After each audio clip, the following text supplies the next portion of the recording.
His question is, can I explain Aham Brahmasmi? One of the foremost sentences in Vedas, in Upanishads.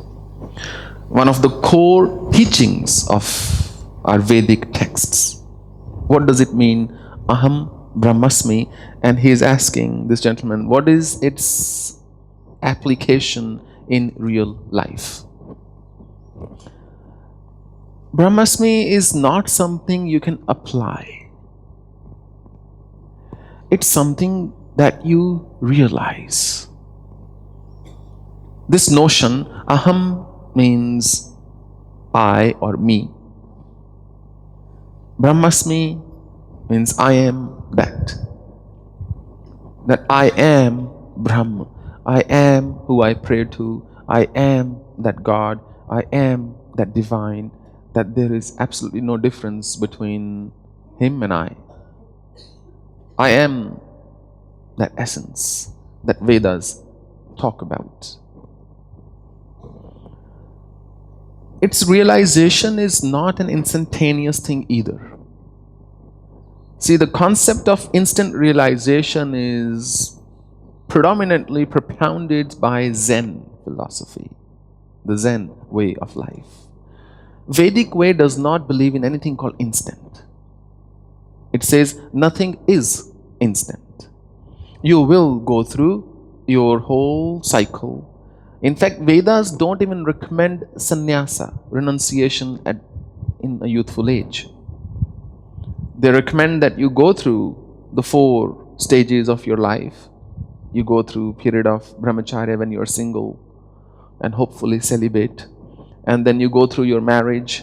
Then husband and wife will lead a life of, together, but they will immerse themselves in just not worldly pursuits, but just spiritual activities. And then one day, even that, they will take a leave from each other, because it's very unlikely that both or 2 partners will die at the same moment or on the same day. In any case, there is going to be a period of separation, always there. So Aham Brahmasmi says that I am that. If I am that, then who in me is hurt or disturbed when people call me things or tell me things or say things to me or do things to me that are undesirable? If you truly realize this, that I am that, then you will feel less and less disturbed. But often what happens, this realization only is limited to intellect. Everybody gets it, spiritually or textually speaking, intellectually speaking. Yes, we are that, we are God, we are made up of God. But we know how little it takes to set us off.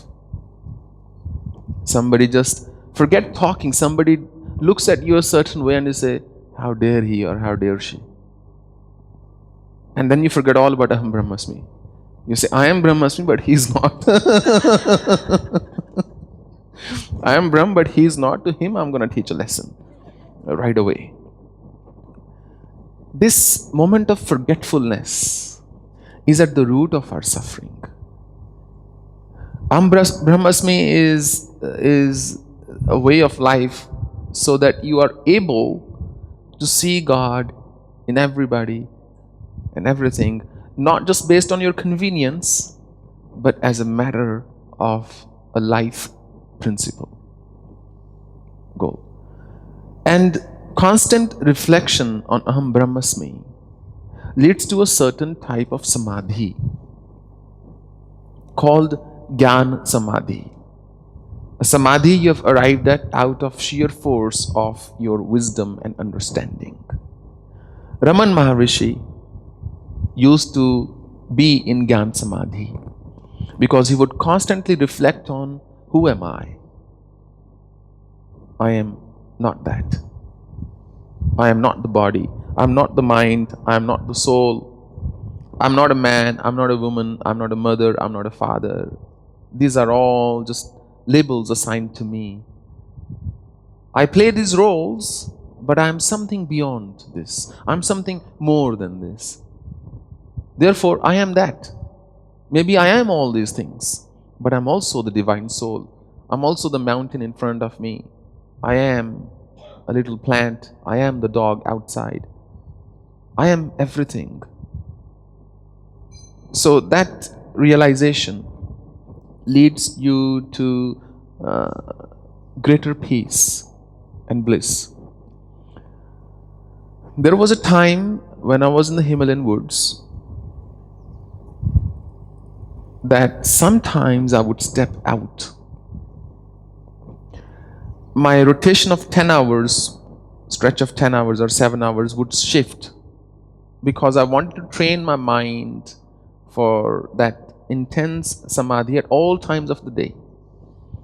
So if for 1 month I meditated from 2 a.m. till 12 p.m., then the next month I might have meditated from 7 p.m. onwards throughout the night.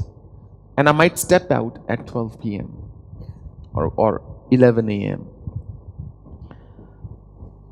Sometimes I would step out. Those were the days of extreme, intense meditation. And I would see this giant mountain in front of me. And I would start to look at that mountain, and within a few seconds it would happen that the mountain would start to disappear for me. And it was just a magnificent thing. I can't really put more words around it. The mountain would disappear. I would feel I'm moving. I would be standing perfectly on the ground, but I would feel I'm moving, and the mountain is moving towards me, and it's just merging in me. And then another layer of mountains, like a basin it was also merging in me. Another mountain after that is just coming, and then get too much because everything is merging in you. And then I would shift my gaze, and I would turn around, or I would try to go back to my hut, which would then become a bit of a challenge because now the ground is merging in you, the grass is merging in you, the trees are merging in you. That was my first real encounter of Aham Brahmasmi, not as a concept, but as something very tangible that my mind could understand, my heart could feel, my body could experience, and my breath could intake. That we truly are not just that, we are just that. That truly there is this extraordinary oneness that operates in this world, and without that oneness nothing would exist. There was this farmer. He used to have large cornfield. This farmer used to sow corn seeds, but he also had this tradition of distributing seeds to his neighboring farmers free of cost. And this puzzled some people, that why would you go around charity, doing charity like this, giving seeds away for free to other farmers? He said it's very simple. The quality of my crop depends a great deal on the quality of the crop of the farmers around my field. When birds move, when butterflies move, when bees move, they are taking the pollen from the neighboring fields and dropping it in mine. If they have inferior quality of produce, then my produce will also be of inferior quality. That pretty much is the basis of Aham Brahmasmi. That when I think that if I am happy, that's all that matters, that's sheer ignorance. It is impossible to be happy without considering the happiness of other people.